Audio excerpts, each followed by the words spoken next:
Coach Jared, appreciate the time. We'll start with opening thoughts from each of you and then take questions. Go ahead, buddy.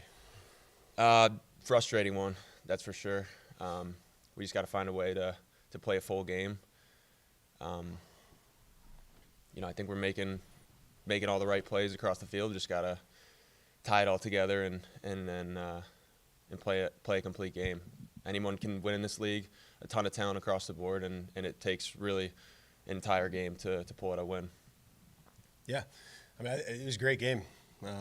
Hopefully it was entertaining for everybody watching. I mean, it was a good game, back and forth. A lot of action. I think we just got to be a little better. We got to execute. To JC's point, we just got to put a full game together, and we haven't done that in a long time. And it's the little things that keep costing us. I think there's a pretty even match game across the board. But making dumb mistakes, subbing mistakes, I know they had 5 penalties, we had 5 penalties.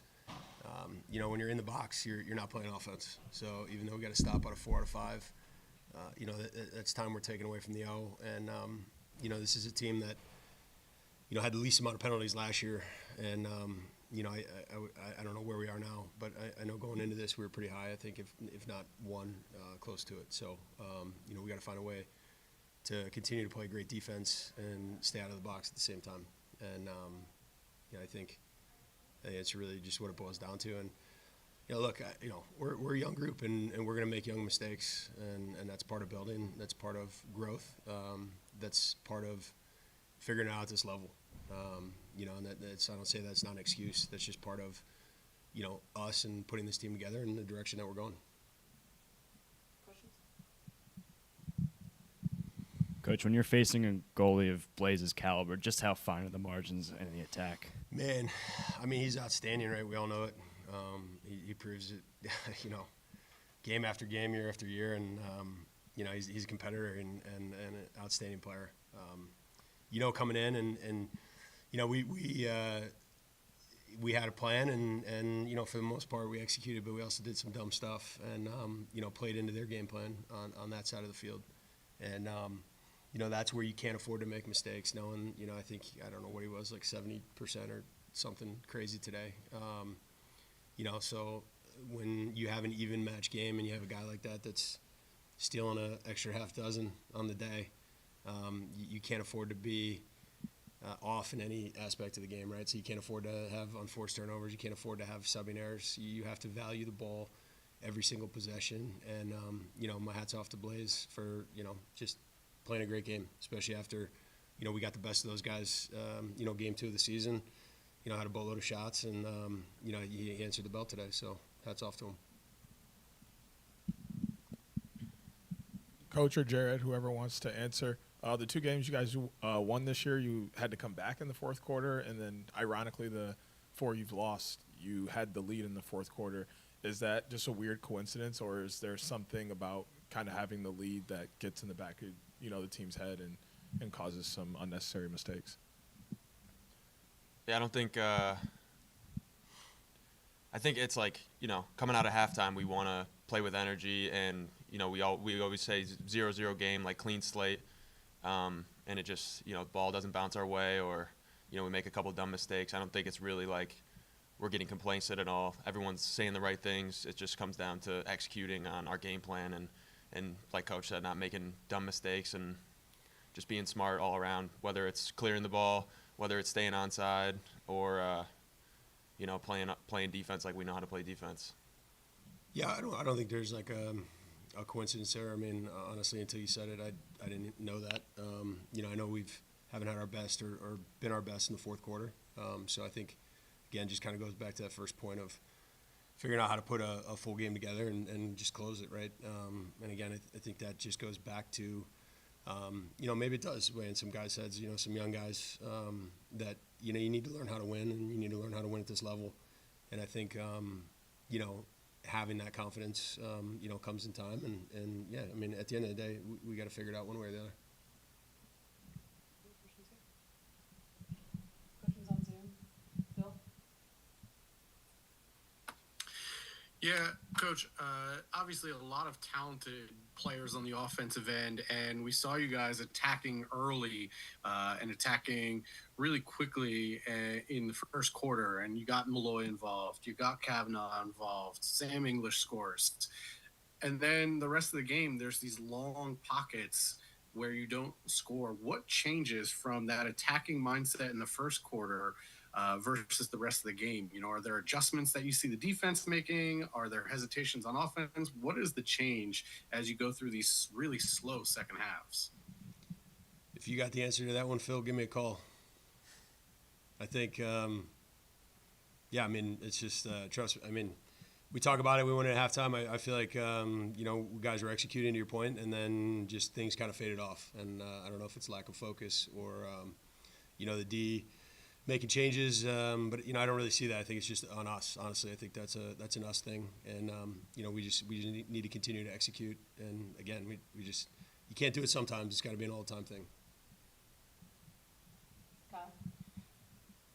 Yeah, for Coach, you know, as Phil mentioned, a lot of talented guys on this offense, but third game this season that Ryder Garnsey has had 1 or no points for you guys. What do you guys have to do to kind of get him going with the special talent that he is and the skill set that he has, which is very different than almost any player in the league? What do you guys have to do to kind of get him going and be, you know, more productive in this offense? Yeah, I mean, I think Ryder did a great job today. And, you know, I mean, I think when you look at it, I think we had 7 or 8 guys score. You know, pretty happy with that. So we just need to score more. And it doesn't matter. We don't play a style where we're focused on one guy getting points. We're trying to put points on the board no matter how we can get them and play a team-style offense. Any other questions on Zoom?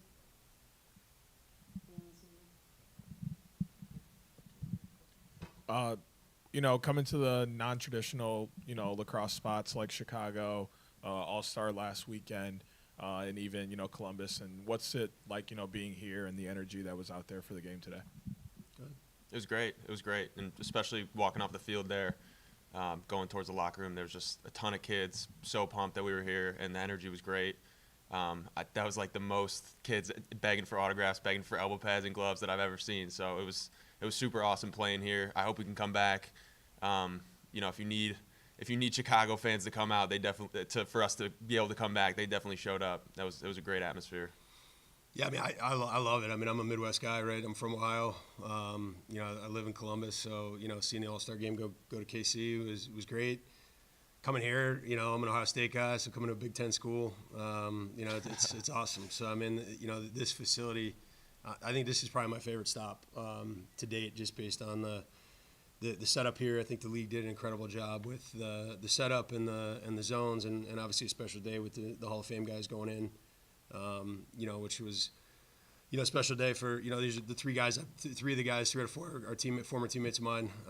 You know, so I was excited to see those guys today. You know, my mom drove out from Cleveland, a bunch of friends that live up here and family, you know, in the Midwest. So just the only disappointment is coming out on the losing end. Yeah, you guys both touched on this, but the past and the future of lacrosse both showed up tonight. The past with the Hall of Fame induction, future with all the kids. What does it mean to you guys that even in a town like Chicago that's not really known for being a lacrosse hotbed, so many people came out for this? Yeah, I mean, I think, not to contradict you, but I do think that Chicago is a hotbed. And you know, like I said, I run a club program here in the Midwest, and the Midwest is absolutely booming. And that's not a knock on your comment. I think that's just simply, I think it's proven that this is a lacrosse town, you know, and if you got to think back, there used to be a team here. There was an indoor team here at one point.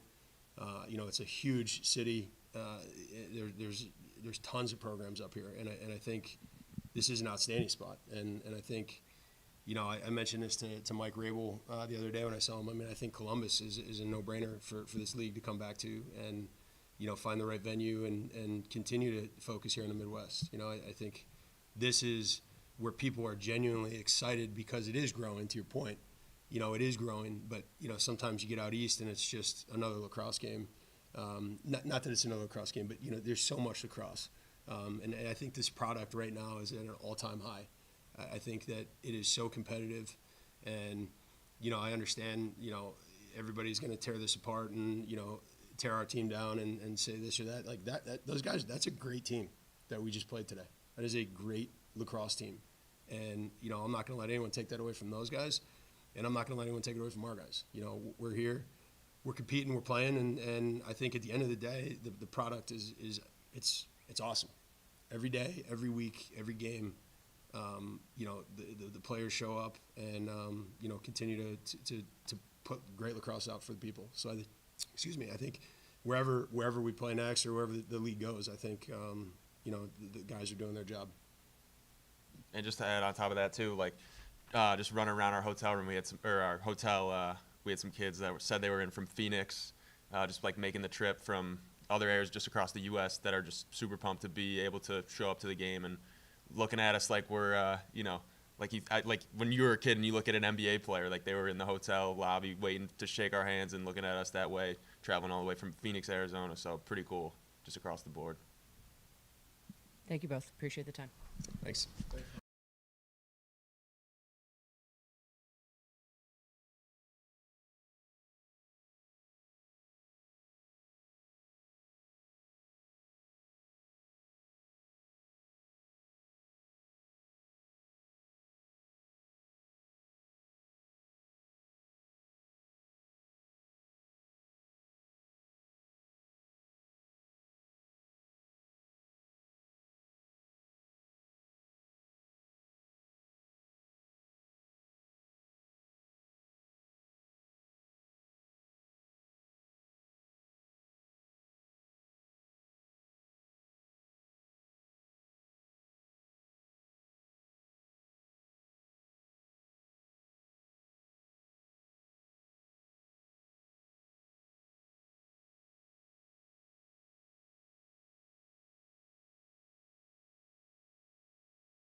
Coach Ross, Troy, congrats on the win. We'll start with opening thoughts from each of you and then take questions. Yeah, just great opportunity for us tonight coming in and trying to build some momentum. And this has been it's been a lot of fun. It hasn't been easy, but it's been fun. And I think our group, we've got a group of veterans that understand what it takes to win and are willing to do anything to make that happen. We got a bunch of young guys and new guys in the locker room that are figuring it out alongside with them, and the coaches are in the same boat, right? We're somewhere in between, and so this was a great win to get to 3-3 and dig ourselves out of a hole and kind of put those two really tough losses, back-to-back losses, a little bit further in the rearview mirror. We can look forwards now with the 500 record, knowing that those things are in the past, and just super proud of the group tonight and the effort. And it was sloppy at times, but we never quit, and we made the plays we had to make at the end of the game. Yeah, I think just to kind of tail what Coach is saying, that win meant a lot about the leadership on this team and the connectivity of this group. We're a super tight-knit group. When things aren't going our way, we stay together. And, going into that fourth quarter, we knew we weren't out of the fight. And, when things were getting out of hand, we reeled it back. We had leadership that was making us, think back more about ourselves and less about what's happening between the refs and outside and what they're doing. And once we started thinking about ourselves, the pieces just fell, and, we were playing for each other, and it was pretty easy to see out there. Yeah, I said it. I think after week one, right? We have a really new group. We're gonna hit some roadblocks throughout the way, and you saw that in the beginning of the year. And these last two wins were massive for us to get this thing going back in the right direction, and where we know what we're capable of as a team. And again, winning against a Western Conference opponent and splitting that after we lost to them in Carolina, it just speaks how resilient this group is. And again, I don't think we played our best lacrosse today, and I think. There's still a lot to improve on, but we found a way to win, which is the most important part. So super excited to get out to Fairfield and have a chance against another, Western Conference opponent and keep pushing this thing in the right direction. Ross, heading into tonight, you'd gone 3 straight games without a goal, and then of course second half you get 3, including a game winner, and one put it away. What do you sense that was working for you out there tonight, and what did it feel like to get back on the score sheet? Yeah, my biggest thing is just I'm just trying to do my job every time I'm out there. So sometimes my job is dodging and moving it forward, and sometimes my job is the guys are getting me in a good spot, and I got to shoot and score. So just like we want to play the best offense we can out there. Sometimes my job is a little bit different than others, but when I'm put in that spot, I want to make sure that I can them for the boys. So I was happy to be there, but any other night it could be someone else. So I just thank the guys for setting me up and getting me in good spots. Open to the three of you. Your rookie class has been phenomenal the last couple of weeks. Langermeyer, Hiltz, Smith, etc. Kind of just talk about what those rookies are bringing to the team. So are you saying our draft class didn't suck? Is that what you're trying to say? No, not at all. I'm unclear about that because we've taken a lot of heat about the guys that we took. And well, look, we picked. We were really lucky to pick up Iker, right? At the end of the draft, and knowing that he could be a big piece. And I'm super proud of the guys we brought in. Ray Dirth is one of my high school guys, who I'm super proud of, and has been great. Owen Hiltz, right? Levi Virch. Like, you think about the guys that we have, they're contributing now. They were late to the party a little bit as far as getting their visas, getting into games. Scott Smith has been in the last 2 games now and played very, very well. And look, we're young, right? We're young on the offensive end. On the defensive end, we've got some vets, but you look at a Langemeyer and a Dirth and a Virch and a Smith. Those are all first-year players who are playing alongside veterans, right? So half of our defensive group are first-year guys. And I'm just proud of them. I'm proud of the reason that they're having success is because our veterans are teaching them and leading them and supporting them, and I think that's really the strength of our team is our veteran leadership and the way that they are taking those new players under their wing and showing them what it's like to be a professional player on the field and off the field, and allowing them to make mistakes, which we've made plenty of, but we're learning from them, we're growing from them, right? And I think that's the sign of a good team, is that we've had some really tough games where we made a ton of mistakes, but we're starting to clean those up. We're starting to stack wins, and I think our best lacrosse is in front of us. Yep, for either of the players, you guys were down 7-3 after they got their second 2-pointer of the first half. Would have been fairly easy, I think, to maybe just let go of the rope at that point, but you guys managed to fight back. What was the secret for you guys to stay focused, stay locked in, and keep that game close until that run in the fourth quarter? Yeah, I think it from what we all said, just how resilient this group is. The mix of veterans who have been playing in this league for, 7, 5, 6 years now, have been through a lot of it. And the rookies, same thing, right? We've been through adversity throughout the whole year. And going back to the question before that, I think Iker was the only guy that played for us at camp in terms of all those rookies and draft guys. And he missed some days too with the Torton, award and, Army graduation. So it takes a little bit of time to get acclimated. It's a different style of lacrosse, different rules from the college game, and adding new pieces to a team, always has its obstacles. But I think it just speaks to how close knit we are as a team, from the veterans to the coaches to, the new guys, the rooks, and, some guys that we added throughout the year. So I think it just speaks to how relentless we are and how close knit we are. And we've been here before and know, anything can bounce our way and just keep fighting through. And having guys like Ross that put the ball in the back of the net and stepping up in big moments when we needed it was super key to getting back into that game.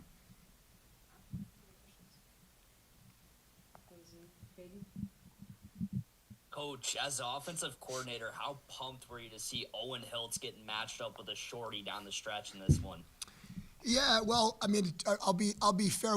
I've been trying to give Coach McCready's a little bit more responsibility on offense. I've been trying to bounce back and forth between the two huddles to help some of the younger guys on the defensive end, and just make sure that I'm overseeing and I want to make sure that we're connected on both sides of the ball. So, but Owen, look, he's a tough matchup. He's a phenomenal shooter. He's crafty. He's slick. He's quick when he needs to be, and he's been an incredible add for us, a great piece. We're not surprised. Obviously, he was somebody we knew right out of the gate was going to be a great player. And the way he plays the game, he makes it look easy. But when you actually are seeing it in real time, he's making some incredible plays for us as a first-year player.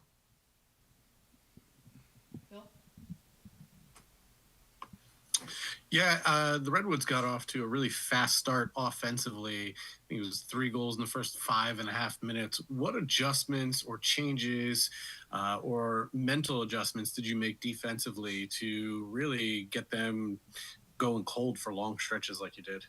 I'll let Troy answer that, yeah. Yeah, again, I think a lot of it, like I said earlier, we didn't play our best lacrosse, and I felt like a lot of it came off of our mistakes.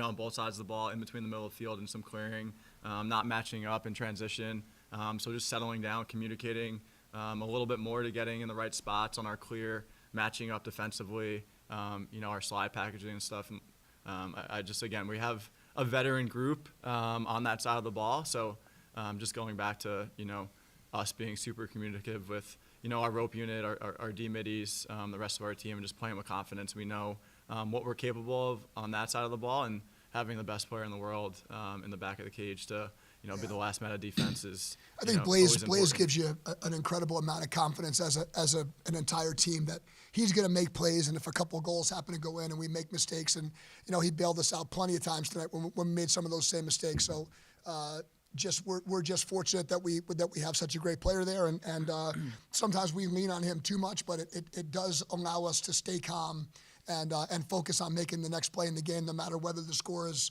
6-5 or 7-4, whatever it might be. We know that if everybody else does their job, that we can count on Blaze to do his. Kyle? Yeah, for Coach and Ross, Josh Zawada kind of feels like the North Star of this offense, where you guys can kind of like level things out, look his way, and he kind of gets everybody settled, even though he's not, out there making highlight reel type of goals. He's kind of the guy that just puts his head down, goes to work, and it's the little things with Josh. Can you just talk about how key and pivotal he is, Coach, to your system? And Ross, when you're playing out there with Josh, does he provide that presence for you?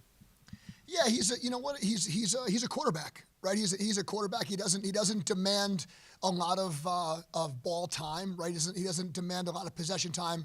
He's a guy that we can throw the ball to, down the alley, and then allow him to find the open man. He's willing to do what needs to be done for other guys to be successful. I think that's where he's special, is that, his goal is to make the offense better, and he does a great job of being our quarterback and finding the right matchups and being patient and he was a piece that was. You can't have 6 of the same players on the field doing the same thing, right? You need a couple dodgers, you need a couple shooters, and Josh is unique in the role that he plays for us. He's also, got very, very high IQ, and he's got a really nice, sense of the game, and he's very calm. And I think that gives our group, a little bit of confidence. And guys know if they're open, he's going to get them the ball. Yeah, to touch on that, I think Josh is an incredibly underrated player. He is just a very good lacrosse player all around. He can feed. He's got incredible vision. If you need him to dodge, he is a very good dodger on a pole, on a shorty. It doesn't matter.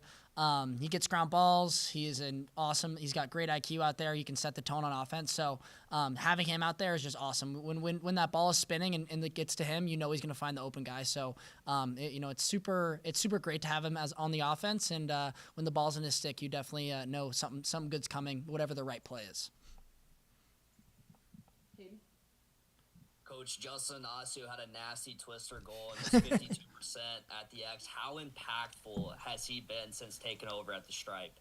Yeah, and I give him credit. Tonight was a tough matchup, and I haven't seen the stats as far as I know that we didn't win as many faceoffs as they did, but he wins us faceoffs. In particular, he's got a knack for winning faceoffs when we really need a possession, and that goal was just all grit and determination. He's just one of those guys. I mean, I think every faceoff guy in this league is tough. I think every faceoff guy in this league, has the ability to dominate. And Justin has been really, really consistent for us, and he makes plays all over the field. I mean, that was a great example. His goal tonight was a huge goal for us, and really gave us a little bit of momentum and some excitement after making a couple of bad plays earlier in the game. Hey, to any of you who care to weigh in, looking at the physical nature of this game and the one you had against the Outlaws earlier, do you think there is something about the in-conference battles, the Western Conference battles, that sort of elevate the tension and physical nature, or is that just kind of reading something that isn't there? No, I mean, I think it means a lot, right? You want to be in a good spot to set yourself up for playoffs, right? 3 teams out of each conference make it, so those games, mean a little bit more, weigh a little bit more. But I think you see it across the league. Having 8 teams, every team is super competitive, and anyone can win on any weekend. So I think you see it across the league, and maybe personified a little bit more, due to the being in conference and those games meaning a little bit extra. And we're playing everybody on our side twice, right? So we've got to play each of those teams twice. So there's that expression: familiarity breeds contempt, right? So you start to play teams. We're going to play the guys in our conference twice as much as we play the guys in the East. We'll play the Atlas once, right? And you start to think about how that breaks down. We're battling for that. The Western Conference right now. We're battling to be one of those top 3 teams. So I don't want to say there's more on the line, but those games, especially when you play twice, that those teams are the teams that you have to beat, especially when you're trying to climb out of the basement. And I think you saw that tonight. I think you saw 2 teams that were scrapping and fighting, trying to make whatever play was going to allow them to win the game and move up in the standings. Yeah, a great crowd tonight. Hall of Fame induction at halftime. What did it mean for you guys to see the stands so packed and so full in a city that's nowhere close to either Carolina or California? Yeah, I thought this venue was awesome. I thought the atmosphere was great. The fans were awesome, and when you have fans like that, and the energy that they bring just feeds to the field, and you feed off of that. So I thought it was a top-notch venue, one of the best we played at all year, and the fans were into it. So super impressed with this stadium, and hope we definitely come back in the future. Yeah, and just Northwestern, right, as a school. I mean, for some of us, this is my first time ever coming out and seeing this venue, inside and out. And we went after our walk this morning, went for a team swim in Lake Michigan, which was incredible and just a lot of fun. This was a pretty unique experience. And being in those neutral sites is cool because the fans, the momentum can kind of bring fans back and forth between who they're rooting for, who they're excited to see win the game. And, I think it's absolutely a place that we'll want to come back and play in the future.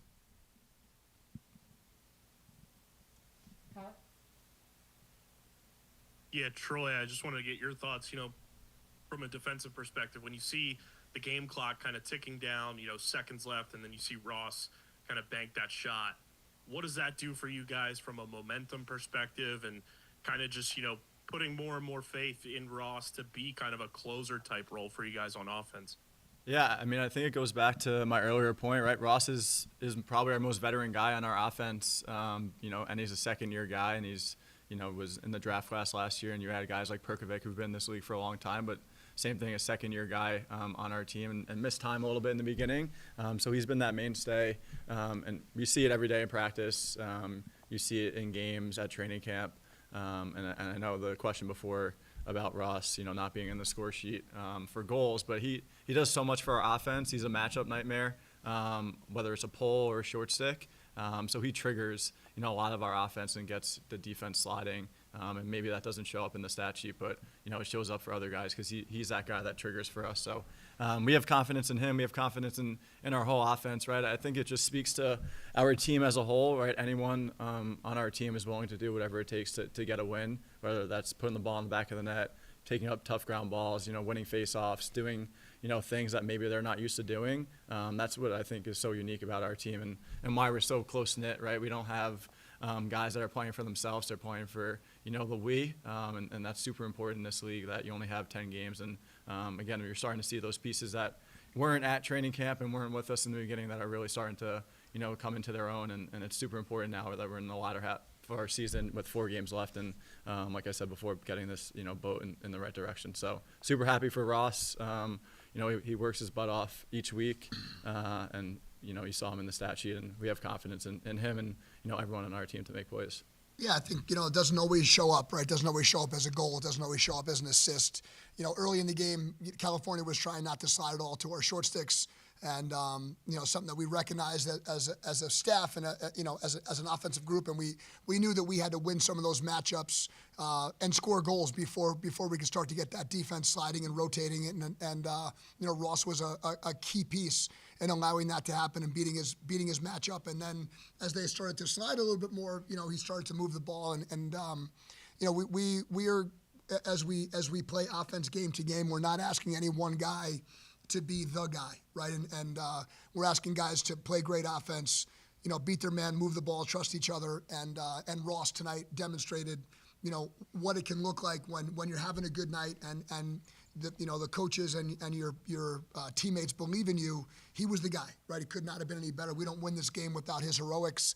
And a couple of the best goals I've seen in a long time. And he's a young player. I certainly don't forget that. He has not been in the league all that long, even though he's one of our more veteran guys. And I think his best lacrosse is in front of him. And I'm excited to watch his confidence grow as he has games like this.